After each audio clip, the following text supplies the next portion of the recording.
Hello guys, അപ്പോൾ ഇന്ന് നമ്മൾ ചെയ്യുന്ന വീഡിയോ എന്താണെന്ന് വെച്ചാൽ, ഇന്നലെ രാത്രി നമ്മളെ കഫയിൽ വിളിച്ചിട്ട് പറഞ്ഞു പണിയൊക്കെ കഴിഞ്ഞതിന് ശേഷം മൂപ്പര് വിളിക്കണേ. അപ്പോൾ ഇതാണ് ഞങ്ങളുടെ പുതിയ ബിൽഡിങ്. അപ്പോൾ ഇവിടെ കുറച്ച് ലൈറ്റ് വേണമെന്ന് പറഞ്ഞു അയാൾ. താഴേക്ക് വെളിച്ചം കുറവാണ്. അപ്പോൾ ഞങ്ങൾ ഇന്നലെ തന്നെ പോയി കഫയിലൊരു 1500 റിയാൽ തന്നു. ഞങ്ങൾ പോയി വാങ്ങിക്കൊടുത്ത സാധനമാണ് ഇത്. 1000 വാൾട്ടാണ്. ഇതിന് നമ്മുടെ നാട്ടിലത്തെ പ്രൈസ് വരുന്നത് 14,110 രൂപയാണ്. അങ്ങനത്തെ 2 പീസും പിന്നെ അതേപോലെ ഇനിയിപ്പോൾ അഡീഷണലായിട്ട് കുറച്ച് ലൈറ്റും കൂടി വാങ്ങണം. അപ്പോൾ ഇതാണ് അതിൻ്റെ ഫിനിഷിങ് വർക്ക്. ഇപ്പോൾ നമ്മൾ ചെയ്തിട്ടുള്ളത് പുറത്ത് സ്ക്രൂ ചെയ്താണ്ടാണ് ചെയ്തിട്ടുള്ളത്. അപ്പോൾ അതുകൊണ്ട് തന്നെ വീഡിയോ എടുക്കലും കാര്യങ്ങളൊക്കെ ബുദ്ധിമുട്ടായിരുന്നു. അതാണ് ഈ വീഡിയോയിൽ അത് ഉൾപ്പെടുത്താത്തത്. പിന്നെ പറഞ്ഞാൽ ഭയങ്കര വെയിലും കാര്യങ്ങളൊക്കെ ആയിരുന്നു. അതുകൊണ്ടാണ് കൂളിംഗ് ഗ്ലാസ്സൊക്കെ ഇട്ടത്. ഇതിപ്പോൾ നൈറ്റ് വിഷലാണ്.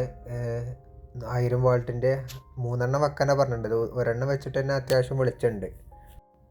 അപ്പോൾ ബാക്കി അടുത്ത സെറ്റിങ്ങിൻ്റെ വീഡിയോയിൽ കാണാം.